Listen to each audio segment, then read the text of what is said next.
What if the boy who dreamed of freedom held the power of every devil fruit in the world? What if Monkey D. Luffy didn't eat just one fruit, but all of them? In this world, devil fruits are the greatest powers known to man. A single bite can let you command fire, ice, lightning, or gravity itself, but they come with iron rules. One person can only ever eat a single fruit. Eat a second and your body is torn apart from the inside, and every user shares one fatal weakness. The sea rejects them forever. Touch the ocean, and the strongest fruit user sinks like a stone. But what if none of those rules applied to Luffy? What if his body could hold every power without ever breaking? This is the story of the pirate who became a god. It begins the same way it always does. A boy in a small village eats a strange purple fruit. The gum-gum fruit, the power of the sun god, Nika. His body turns to rubber, and his dream is born. But this time, that fruit is only the beginning. As Luffy sails, he doesn't just defeat his enemies. He takes their power for his own. From Crocodile, he gains the sand fruit and turns deserts to glass. He takes the power to become an element itself, untouchable and endless. On the Sky Island, he defeats a man who called himself a god. And Luffy takes his lightning, the rumble fruit. Now he moves at the speed of a thunderbolt. He gains the flame fruit,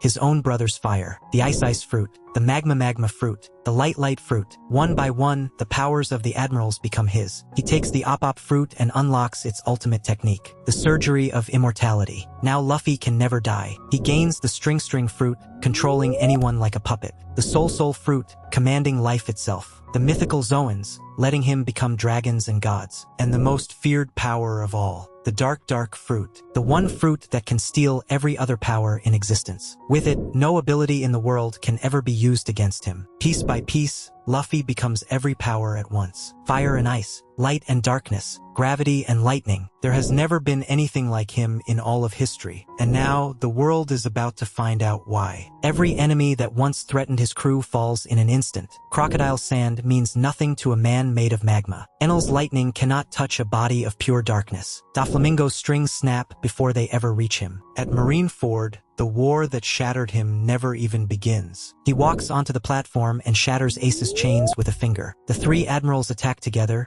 and he absorbs all their power at once. Ace lives. Whitebeard lives. Not a single ally has to die. And Luffy takes the quake fruit, the power to break the world. The strongest force the seas ever knew, now just one of hundreds. Then he sails into the new world, where the emperors rule. Big Mom summons the souls of an entire nation against him. He devours her power and turns it back upon her. Kaido, the strongest creature alive, becomes a god dragon. Luffy becomes a bigger one, and ends it in a single blow. Blackbeard, the man who stole 2 fruits and thought himself unstoppable. Luffy takes both of them from him without even trying. One by one, the 4 emperors of the sea simply fall. There is no crew left to protect, because nothing can threaten him. There is no battle left to fight, because nothing can stand against him. The rookie who was once the weakest is now beyond every legend. Roger, Whitebeard, Kaido, all of them surpassed. So the world government sends its entire navy to stop him. He erases their fleets from the ocean with a wave of his hand. The warlords kneel. The admirals surrender. Even the greatest marine heroes cannot slow him down. There is no power left on the planet that he does not already possess. And so Luffy turns toward the one throne no pirate has ever reached. The hidden rulers of the entire world. The gods who have controlled everything from the shadows. High above it all sits him on the empty throne. The shadow who erased kingdoms and buried the true history. The one being every pirate king was warned never to challenge. Luffy walks through the holy land like it is nothing. The 5 elders transform into their ancient monstrous forms. And Luffy defeats all 5 of them at the same time. He stands at last before him, the true ruler of the world. And with every power in existence, he ends a reign of 800 years. The world government falls. The celestial dragons flee. The chains that bound the entire world finally break. Luffy has done it.